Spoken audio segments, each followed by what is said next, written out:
वणी पोलिसांनी अंमली पदार्थाविरोधात कारवाई करत एमडी ड्रग्जसह एका युवकाला अटक केली आहे। या कारवाईत 67,780 रुपयांचा मुद्देमाल जप्त करण्यात आला।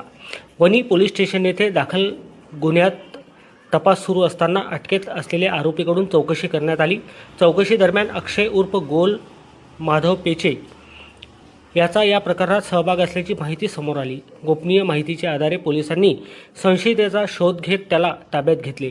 अंगझडती दरम्यान त्याच्याकडून 7.54 ग्रॅम एमडी ड्रग्ज आणि 52,780 रुपये तसेच 15,000 रुपये किमतीचा अँड्रॉइड मोबाईल असा एकूण 67,780 रुपयांचा मुद्देमाल जप्त करण्यात आला।